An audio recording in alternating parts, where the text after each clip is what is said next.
Bonjour chers amis, je vous salue fraternellement en Jésus-Christ. Je vous souhaite également un bon sabbat. J'ai plaisir à vous retrouver autour de la parole de Dieu. Aujourd'hui, notre thème est les enfants de la promesse. Pour en discuter, nous recevons Catherine Montabor et pasteur Jean-Hugues Vallier. Bienvenue à vous. Comme à l'accoutumée, nous allons remettre ce moment entre les mains de Dieu. Catherine? Notre Père, notre Dieu, nous te remercions pour tes grâces et tes bénédictions. Merci pour ce moment que tu nous permets de partager à l'étude de ta parole et à l'écoute de ta voix. Que ton esprit parle, que lui seul soit vu et entendu et que nous puissions, Seigneur, recevoir et transmettre ce que toi, tu veux transmettre à ton peuple. Au nom de Jésus, ton Fils, et pour ta gloire. Amen. Amen. Alors, pour entrer dans le sujet, nous avons déjà parlé en détail de l'alliance conclue entre Dieu et Noé ainsi qu'Abraham. À travers l'alliance faite avec Abraham, on peut considérer à notre époque que nous sommes la postérité d'Abraham, donc héritiers de ses promesses. Mais bien que Noé et Abraham soient morts, l'accomplissement des promesses continue. Alors, avant de décortiquer un peu les promesses, nous allons lire ce qui se trouve dans Genèse 15, verset 1er. Alors, je lis. Il est dit, la parole de l'Éternel fut adressée à Abraham dans une vision. Et il dit à Abraham, ne crains point, je suis ton bouclier et ta récompense sera très grande.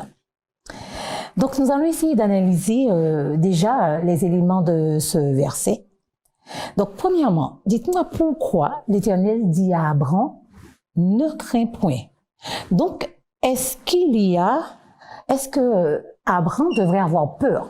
Si le Seigneur ici emploie le mot peur, c'est qu'il a sûrement ou très certainement détecté une peur chez Abraham. Et cette peur, on pourrait l'identifier justement dans le verset 1er du chapitre 15 que tu viens de lire. Le texte dit bien ceci, « Sois sans crainte, Abraham, je suis moi-même ton bouclier et ta récompense sera très grande. » Abraham va répondre, il va dire, « Mais Seigneur éternel, que me donneras-tu? Je m'en vais sans enfant et l'héritier de ma maison, c'est Eliezer de Damas. » Alors, par rapport à ces textes-là, on peut en conclure que l'une des grandes peurs d'Abraham, c'est de pouvoir quitter cette terre sans effectivement voir apparaître sa descendance, sans qu'il puisse donner naissance à cet enfant promis. Donc, l'âge montant, il se rend compte que rien ne se décompte, que rien n'apparaît, et il se pose sûrement des questions.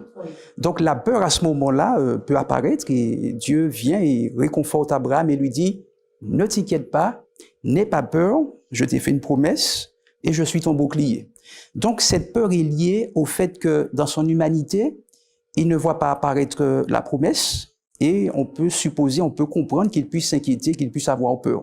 De la même manière pour nous, quand nous attendons quelque chose et nous ne la voyons pas arriver. Voilà. Tu veux ajouter quelque chose, Catherine? Alors, quand on parle de peur, c'est vrai qu'il y a cette promesse qui n'arrive pas. Et puis, Abraham, à l'époque, est dans tout un processus. Donc, il attend certes la promesse, mais il a quand même sa vie. Il voit que les années passent. Il y a des projets, se déplacer. Dieu a fait une promesse. Mais il parle de promesse avec un futur. Mais il y a tous les éléments de la vie qui font que il reste quand même menacé, j'ai envie de dire, par les difficultés de tous les jours, puisqu'on se rend compte dans toute l'histoire qu'il y a eu des soucis avec l'eau, qui a été kidnappée, il y a des guerres autour, ce qui est tout à fait normal aussi.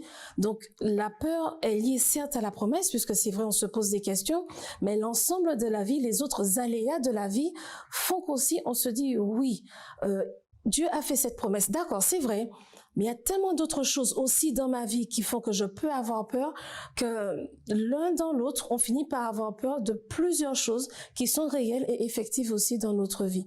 Et ça, je pense qu'il ne faut pas trop l'oublier parce que quand on regarde dans le reste de l'histoire, oui, une promesse a été faite à Abraham, mais il a quand même traversé pas mal d'épreuves, pas mal d'aléas, pas mal d'épisodes, et on se rend compte que la vie en elle-même amène plusieurs événements qui aussi nous pousse des fois à avoir peur, à paniquer, à craindre, être un peu plus anxieux aussi et voir les difficultés arriver, se dire mais en plus il y a cette promesse, mais déjà là je ne vois même pas où j'en suis avec cette partie-là de ma vie. Alors la promesse c'est encore un peu lointain, j'ai envie de dire. Donc, la crainte englobe beaucoup de choses et beaucoup d'événements de la vie aussi. Voilà. Donc, c'est bien pour cela, sans doute, que Dieu ajoute « Je suis ton bouclier ». Alors, comment comprendre l'idée que Dieu est notre bouclier?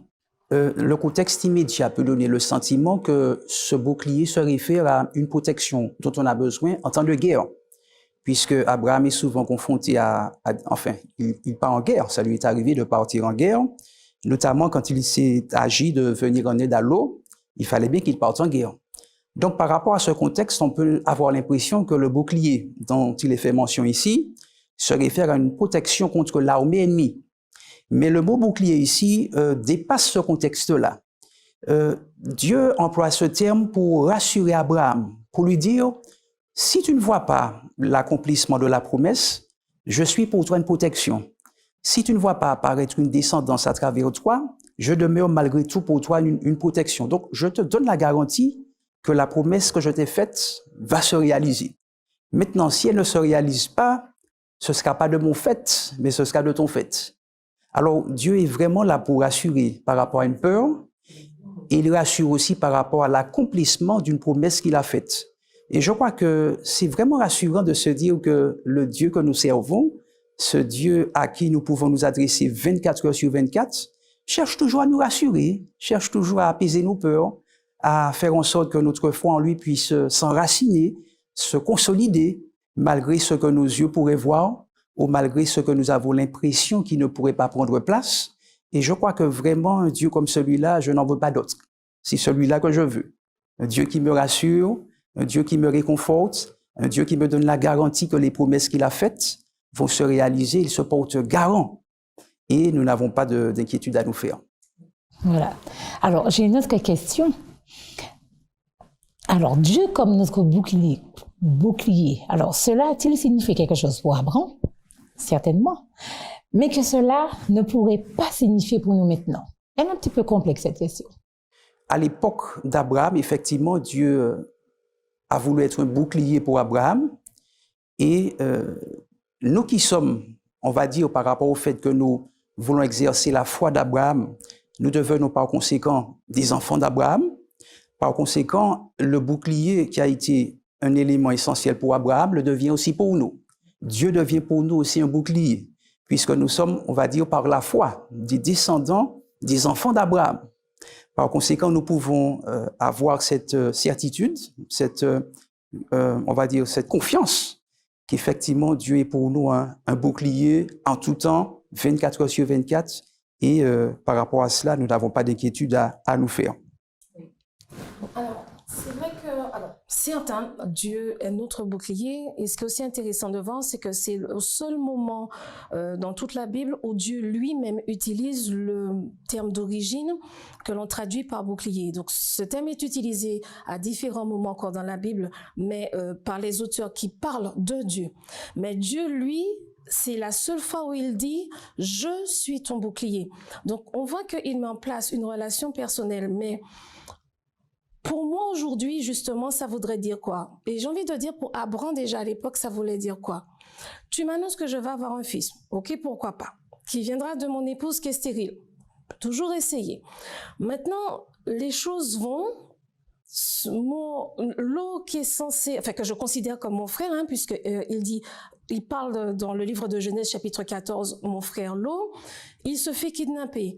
T'es pas censé protéger ma famille, mais bon, je me suis battue, je l'ai récupéré avec sa famille, c'est bien, d'accord.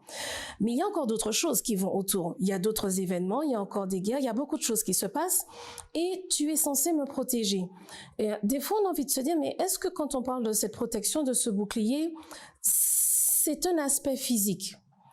L'aspect physique est une chose, mais je crois que ce qui se passe là avec Abraham et qui se passe avec nous aussi aujourd'hui, c'est que quand Dieu dit qu'il est notre bouclier, il n'est pas en train de nous dire que absolument aucune difficulté n'arrivera, ni même que l'on ne commettra pas d'erreur. parce que finalement, il a choisi de faire un fils avec la servante de son épouse et pas son épouse. Bon. Mais cela veut dire quoi? Quel que soit ce qui va se passer, il faut que tu saches que tu vas voir au travers des événements de ta vie des choses qui vont te montrer que je vais te protéger, c'est-à-dire atténuer des conséquences des choses négatives. C'est pas qu'aucune chose négative ne se produira. Il y en a en effet que je vais permettre d'éviter. Mais à tous les coups, il y en a d'autres qui vont arriver puisque nous sommes tous, chacun, libres de nos choix. Plusieurs d'entre nous, nous faisons tous des erreurs et plusieurs personnes aussi décident d'agir avec méchanceté. Mais comme Dieu laisse le choix à chacun agit, mais il y a des conséquences à chaque fois pour les personnes qui sont autour, qui nous entourent, proches et moins proches. Donc Dieu est en train de dire que quand toutes ces personnes, et toi aussi, vous ferez pas forcément les bons choix, consciemment, inconsciemment, par erreur ou volontairement vouloir aller à l'encontre de ce que je dis, moi le bouclier, qu'est-ce que je vais faire? Je ne pourrai pas éviter toutes les conséquences. Tu mets ta main dans le feu, à tous les coups tu seras brûlé. Maintenant, je peux t'aider et te permettre de guérir plus vite, de tirer une leçon de la situation plus vite, mais tout ça, ça se passe comment et où? C'est parce que dans ma tête, je ne me laisse pas abattre. Et le bouclier que Dieu propose, c'est le bouclier qui va faire que quel que soit ce qui va nous arriver physiquement, je ne dis pas que ça sera ça ne sera rien, loin de là.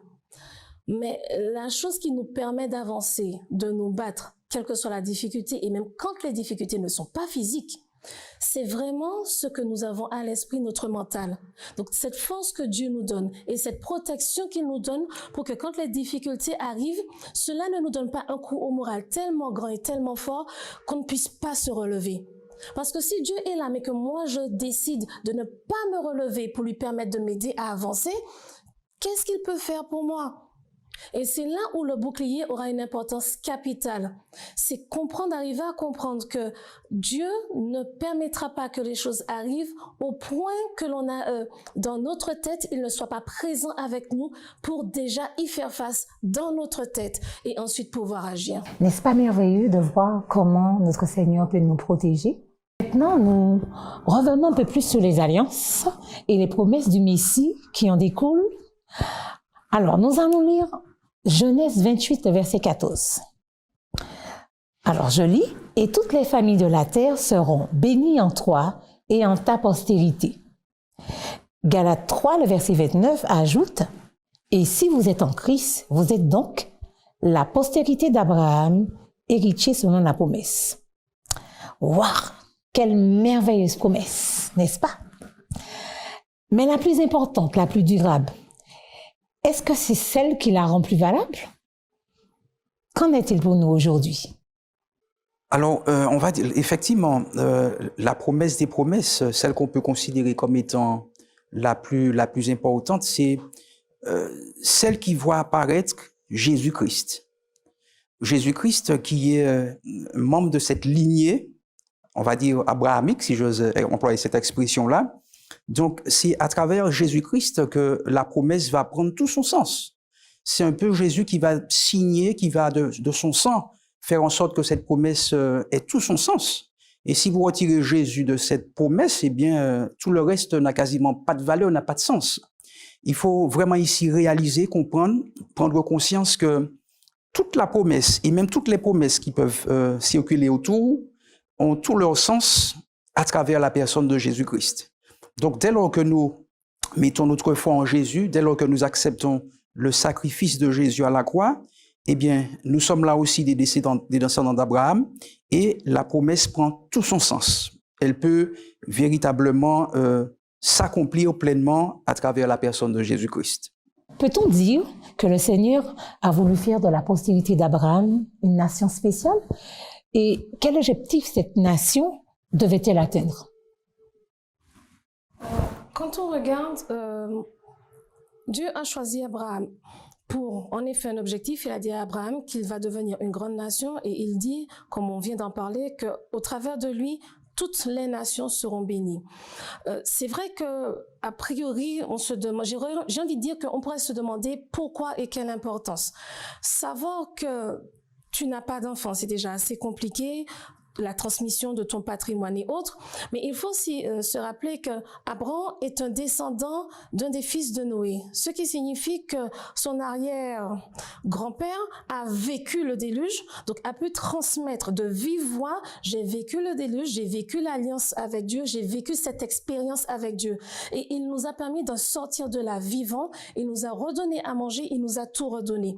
Donc même si en effet Abraham n'était pas un adorateur du Dieu unique, mais comme pour toute chose, il y a des histoires dans la famille qui traînent et qui sont répétées. Même si des fois on se dit que ça peut être une invention autre, mais il faut se rappeler une chose, hein, un enfant quand il entend quelque chose, ça reste toujours en quelque part. Donc Abraham avait entendu en quelque part une histoire qui remontait d'eux. À partir de cela, Dieu donc l'a interpellé et lui dit, voilà, j'ai une mission pour toi. Une mission qui, à l'époque, pour toute personne, avait un impact là tout de suite. C'est-à-dire qu'il y aura quelqu'un qui va venir et là tout de suite, tout va devoir changer. On va tous être mieux. On sera tous libres. Mais les choses iront mieux là maintenant. Donc, quand Dieu dit à Abraham, tu auras cette nation et que par ton peuple, toutes les autres nations seront bénies. Il est en train de commencer à projeter dans l'esprit, donc non seulement de lui, de sa famille, de ses descendants, ça va aller un peu beaucoup plus loin que ce que vous pensez. Ils n'ont pas encore la réelle portée, mais ils s'en rendent compte. Enfin, ils essaient de s'en rendre compte, en tout cas, leur cerveau commence à se préparer à cela. Et quand on compare avec nous aujourd'hui, il est écrit que nous sommes une nation sainte, sacerdoce royal, toutes les personnes qui ont accepté Jésus-Christ, et on a envie de dire que d'accord, mais là aujourd'hui je vais au travail, j'ai mes difficultés, ma famille et moi nous traversons des difficultés, oui c'est vrai que Jésus va revenir et tout sera résolu, mais là aujourd'hui ça va changer quoi pour moi? Comment ça va m'aider à avancer et à garder confiance en Dieu qui a fait cette promesse et qui, moi aussi, au travers de la lignée d'Abraham, je bénéficie de ce salut et de cette vie éternelle. Et là, je pense qu'il faut qu'on se rende compte que ce sont des choses qui, c'est vrai, nous dépassent, mais qui, là, peuvent être visibles pour nous. Quelles que soient les difficultés que nous traversons, il est maintenant capital pour nous de faire des comparaisons et de comprendre et de prendre de la distance. Qu'est-ce qui s'est passé dans ma vie et qui fait que je vois malgré tout, quand je dis malgré tout, c'est malgré les moments de découragement, la main de Dieu qui a agi. À quel moment je vois qu'avec mes enfants, les choses ont été un peu plus compliquées, mais Dieu nous a permis d'avancer. Dieu leur a permis de traverser les difficultés qu'ils avaient, de pouvoir malgré tout, malgré les problèmes, continuer leurs études, malgré les problèmes de maladie, pouvoir continuer à avancer, à grandir et aussi à garder confiance en Dieu. Comment dans ma famille, parce que pour pouvoir le transmettre, c'est aussi ça. Comment dans ma famille, je parle avec mes enfants et je leur explique, je leur dis, je partage avec eux. J'ai vécu cette expérience au travail. J'ai eu ma part à faire, comme Abraham aussi devait, en effet, mais voilà ce que Dieu a permis de faire. Et moi, j'ai la certitude que c'est Dieu qui a permis que les choses évoluent et avancent comme ça. Il n'y a pas de hasard, il n'y a pas de chance. On pourrait dire, ah oui, mais par chance, tu as réussi. Ah, ce n'est pas de la chance, ça n'existe pas. Mais c'est aussi un choix volontaire. Et pour que l'enfant qui va devenir jeune et qui sera un adulte puisse intégrer ce mode de fonctionnement, c'est parce que nous qui sommes autour, nous fonctionnons ainsi. Nous devons fonctionner ainsi si c'est notre choix. Si j'ai confiance que Jésus agit dans ma vie aujourd'hui et que au travers de moi, il sera en bénédiction aux autres peuples et aux autres nations, c'est parce que je témoigne, je parle, j'échange et je discute sur ces choses qui m'arrivent et dans lesquelles je sais que Dieu est intervenu parce que sans lui, je ne serais pas là. Nous pouvons dire que le Seigneur a voulu faire un parallèle à travers Israël et notre Église aujourd'hui. Oui, oui, nous pouvons le dire. Tout à fait. D'accord. Alors, rendre ton nom plus grand. Dieu promet de rendre le nom d'Abraham grand, c'est-à-dire de le rendre célèbre, si on peut le dire comme ça. Alors, Dieu a-t-il accordé la grandeur à Abraham pour son propre bénéfice ou cela représente-t-il quelque chose de plus? Eh bien, effectivement, dans la société dans laquelle on vit, on comprend l'importance d'avoir un nom. Quand on a un nom, on est quelqu'un qui est reconnu, quelqu'un qui est adulé, quelqu'un qui est respecté. Des noms, on en connaît, hein, de grands basketteurs, de grands footballeurs, etc., de grands politiciens. Et donc, à la simple mention de ce nom, eh bien, il y a une réaction déjà qui se fait parce que on connaît tout ce qui est autour de ce nom, on connaît la personne qui porte ce nom. Donc, ça peut faire des envieux, etc. Donc, le nom, en fait, englobe la personnalité de la personne. On peut dire cela comme cela. Et on comprend l'importance que le nom peut avoir. Ici, le Seigneur veut, pour ainsi dire, donner. Il le dit, je rendrai ton nom grand. Je ferai de toi quelqu'un de respecté, de respectable. Mais par quel biais? Eh bien, en mettant en lumière tes traits de caractère. Et l'un des traits de caractère essentiels d'Abraham, ça a été vraiment de montrer de la foi à tout ce que Dieu a pu déclarer, d'être un homme confiant, d'être obéissant. On se rappelle quand Dieu lui a dit de laisser la terre où tu es, et je te dirigerai vers une terre nouvelle. Et on voit qu'Abraham va obéir, sans se questionner sur la nature du territoire qu'il allait explorer, sans se questionner sur qu'est-ce qu'il attendait dans ce nouveau territoire. Donc Abraham obéit. C'est vrai, à certains moments, il a eu quand même des petits doutes, mais on a vu quand même qu'il a pu progresser. Donc le Seigneur veut faire de cet homme de foi un homme qui porte un nom, on va dire, qui a une certaine grandeur. Donc, cette grandeur que Dieu va lui donner, c'est pour, on va dire, apporter un message à l'humanité, pas simplement aux gens de l'époque d'Abraham, mais à toute la descendance d'Abraham, donc à toute l'humanité. Donc, ce nom que va porter Abraham va porter un message à l'ensemble de l'humanité. Et ce message essentiel, c'est que nous sommes appelés, nous sommes encouragés à véritablement placer toute notre confiance en Dieu et cette alliance que nous voulons conclure avec Dieu, que nous puissions faire en sorte qu'elle puisse durer. Donc, ce nom que Dieu veut donner à Abraham est, à mon avis, lié au caractère qu'Abraham on va dire, a démontré aux yeux de Dieu. D'accord. Alors, nous arrivons à nos deux dernières questions. Alors, nous allons parler de deux textes. Alors, Genèse 11, le verset 14 et Genèse 12, le verset 2. Alors, le Genèse 11, le verset 14 parle de ceux qui ont voulu se faire un nom en construisant la tour de Babel. Alors, le verset dit se faire un nom. Tandis que Genèse 12, le verset 2, Dieu dit à Abraham qu'il fera de lui une grande nation qui rendra son nom grand et qui sera après une source de bénédiction. Alors, vous comprenez qu'il y a une différence entre ces deux versets. De quelle manière l'un représente-t-il le salut par les œuvres et l'autre le salut par la foi?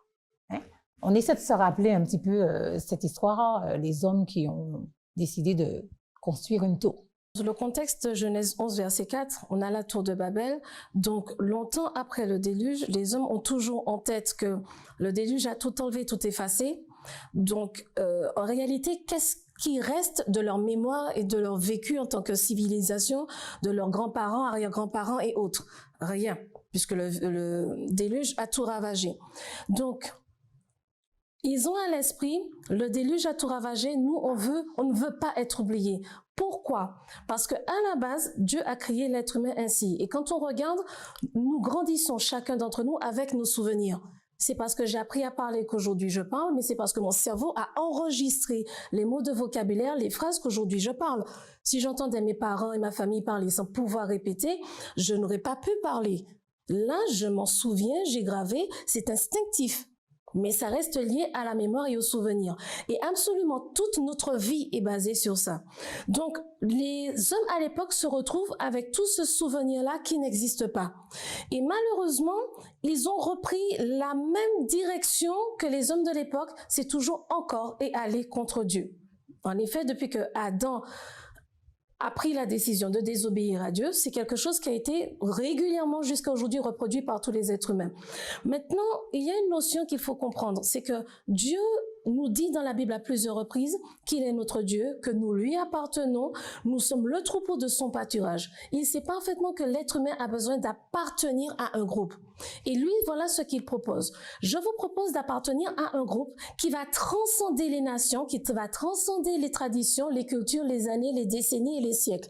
Et pendant ce temps, il dit à Adam, tu sais, cette chose qui représente tellement pour chaque être humain, parce que c'est comme ça que je vous ai fait, cela va sortir de toi.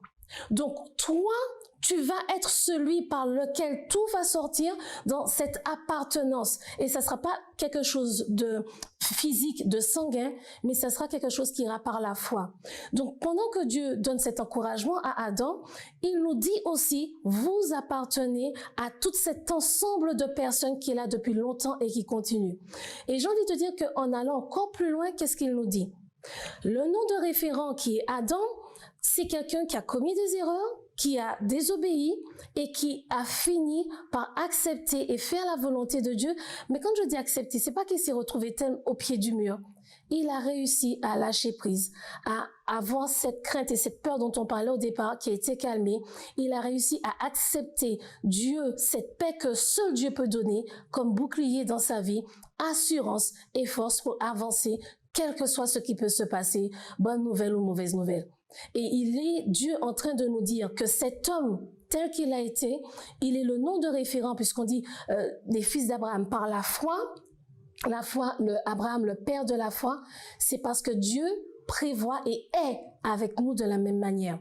Et il nous dit qu'il nous accepte exactement comme cela, en sachant que nous allons par étapes avancer avec lui, avec des bonnes nouvelles, de mauvaises nouvelles, nos traits de caractère qui vont au fur et à mesure progresser à sa ressemblance. Et là, je crois que c'est l'une des meilleures choses, parce que chacun d'entre nous, nous payons des conséquences par rapport à nos erreurs, nos excès dans nos traits de caractère et autres. Et Dieu est en train de dire que toutes ces choses qui vous arrivent et qui sont liées justement à vous, vos personnalités, vos traits de caractère, ces choses que vous auriez tellement aimé changer parce que cela affecte négativement votre famille, votre travail, vos amis, votre entourage, oui, venez à moi tel que vous êtes et ensemble, on pourra progresser. Tu pourras progresser, changer, évoluer et grandir. Donc aujourd'hui, toi, ta famille, ton entourage et dans ton travail, les choses pourront aller mieux, les choses pourront vraiment évoluer pour le bien de tous. Alors, rapidement, Pasteur Vallier, est-ce qu'on peut mettre en lumière la différence entre le salut par les œuvres et le salut par la foi? Oui. Alors, c'est vrai que, notamment, c'est Jacques qui explique un petit peu cette alliance, ce mariage qu'il y a entre la foi et les œuvres. En fait, les deux vont de pair. Ce serait difficile de concevoir une foi qui ne soit pas manifeste par des œuvres conséquentes, qui soient en adéquation avec la foi que l'on a proclamée. Et ce serait bizarre aussi d'avoir la foi sans les œuvres ou des œuvres sans la foi. Donc, ce sont deux concepts qui vont de pair et qu'il faut associer. Si on a la foi, ça doit se traduire par des œuvres et on ne peut pas fournir des œuvres sans avoir la foi qui va avec. Abraham a été un homme de foi et ça s'est manifesté par l'obéissance. Par exemple, on peut le voir sur le mont Moria, où Dieu lui avait demandé d'emmener son fils unique et de le sacrifier sur le sommet de cette montagne. Vraiment, il fallait être courageux pour pouvoir obéir à une telle injonction. Donc, Abraham a fait preuve d'une foi extraordinaire. Jacques, par exemple, fait cette association entre la foi et les œuvres. Et c'est une association que l'on voit très clairement dans certaines expériences vécues par Abraham, par exemple sur le mont Moria, où Dieu va lui demander d'y aller pour y sacrifier son fils. Et Abraham, certainement, s'est questionné, mais il a fait preuve d'une foi et qui s'est démontrée par les œuvres. Donc, il a été sur le point de sacrifier son fils, et ne voilà-t-il pas que Dieu l'a arrêté au moment où il était sur le point de sacrifier ce fils. Et là, je vois que on peut considérer que c'est vraiment la foi qui se démontre par les œuvres, mais dans toute sa grandeur. La foi et les œuvres, effectivement, vont de pair. L'un ne va pas indépendamment de l'autre. Alors, ce que je souhaiterais ajouter, parce que c'est une réalité, la foi et les œuvres, l'un sans l'autre, c'est qu'il y a un réel souci. Si j'ai la foi, ma manière d'agir, de faire, va montrer que cette relation que j'ai avec Dieu a changé quelque chose en moi. Donc, ça va être mes œuvres, comment j'agis, comment mon caractère change, comment mes actions, ma manière d'agir, de parler, de faire envers les autres va changer. Mes objectifs quand je vais agir. Mais quand on regarde les œuvres, vous savez, oui, on ne peut pas être justifié par les œuvres, c'est-à-dire parce que j'ai fait de bonnes actions, on va excuser tout ce qui est de mauvais chez moi, c'est pas ça. Mais il faut qu'on arrive à comprendre pour nous et pour notre propre remise en question que c'est vrai qu'il est souvent plus difficile de s'asseoir et de faire le point par rapport à notre foi. Il est plus facile de faire des choses. Malheureusement, ce qu'il y a derrière, c'est moi. Quel que soit ce que les gens pensent, ce n'est pas ça qui a une réelle importance et qui a de la valeur pour la vie éternelle, je veux dire.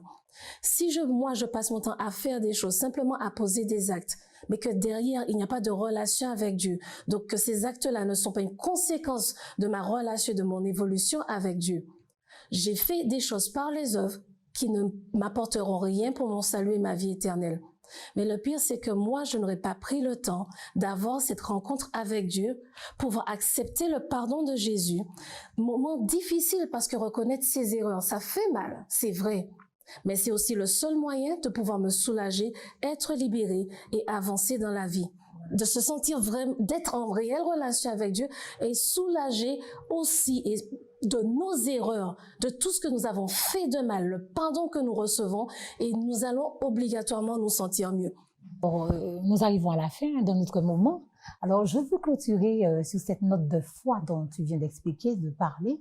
Alors, cette foi par rapport à l'alliance, puisqu'on dit que l'alliance continue jusqu'à nous, puisque nous sommes la postérité d'Abraham. Donc, comment on peut parler de foi, alliance, foi et nous? Le désir de Dieu, celui qu'il a, on va dire, exprimé à l'égard d'Abraham, s'applique toujours à nous.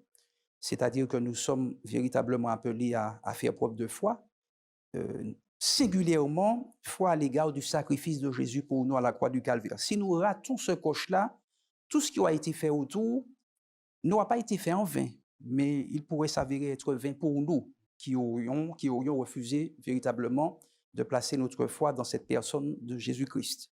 Alors, plus que jamais, nous qui sommes une génération spéciale, qui sommes plus près qu'Abraham du retour de Jésus, nous sommes véritablement appelés à mettre toute notre confiance en la personne de Jésus, en son sacrifice pour nous sur la croix, pour que nous soyons de ceux qui allons passer l'éternité avec Jésus. Donc, cette éternité, ce sera en quelque sorte la finalité, l'accomplissement, on va dire, final de cette alliance que nous aurions passée avec Jésus. Quand on parle d'alliance, c'est vrai qu'on a surtout beaucoup parlé d'alliance dans l'Ancien Testament. Et il est très intéressant de voir que dans le Nouveau Testament, dans le livre d'Hébreux, chapitre 8, verset 10, « Mais voici l'alliance que je ferai avec la maison d'Israël. Après ces jours-là, dit le Seigneur, je mettrai mes lois dans leurs esprits, je les écrirai dans leur cœur, et je serai leur Dieu, et ils seront mon peuple. » Dieu avait déjà fait cette déclaration, par exemple, dans le livre de Jérémie. Et c'est là où nous devons comprendre que l'alliance de Dieu vraiment va au-delà d'une lignée sanguine. C'est que dans le livre d'Hébreux, on est dans le Nouveau Testament, après la mort et la résurrection de Jésus-Christ pour l'ensemble de l'humanité. Après que Jésus ait dit à ses disciples, « Allez et faites de toutes les nations mes disciples ». Donc aujourd'hui, Dieu nous dit que la même manière qu'il a voulu être le bouclier pour Abraham, la même manière qu'aujourd'hui, il veut continuer à cheminer avec nous tous les jours, à nous apporter cette force, cette paix, ce courage dont nous avons absolument besoin pour traverser nos difficultés. Cette conversation avec lui pour faire face à nos erreurs, pour demander pardon et être aussi guéri et soigné des blessures que nous avons qui sont très souvent liées à nos erreurs. Dieu nous dit qu'il est là pour toutes ces choses, il a tout mis et que lui-même est présent dans notre cœur si nous voulons avoir ce moment avec lui. Maintenant, c'est à nous de choisir parce qu'il est déjà là, il a déjà tout fait. Merci Catherine. Donc, quel Dieu d'amour, quel Dieu de bonté, quel Dieu... Voilà, et puis surtout, merci pour ce sacrifice qu'il a fait pour nous sur la croix. Voilà. Alors, c'est sous cette note agréable que nous clôturons ce moment et nous allons remercier Dieu. Pasteur Vallier. Plaisir. Seigneur, nous voulons te remercier de nous avoir inclus dans cette alliance et nous voulons rester toujours liés à toi, liés à ta personne merveilleuse. Tu as voulu que nous puissions être participants de cette alliance, Seigneur, et nous prions pour que nous puissions demeurer attachés à toi. Merci de continuer de bénir nos chers auditeurs et donne-leur de pouvoir bénéficier, de pouvoir jouir de cette alliance que tu veux conclure avec eux. Nous t'avons prié au nom de Jésus-Christ. Amen.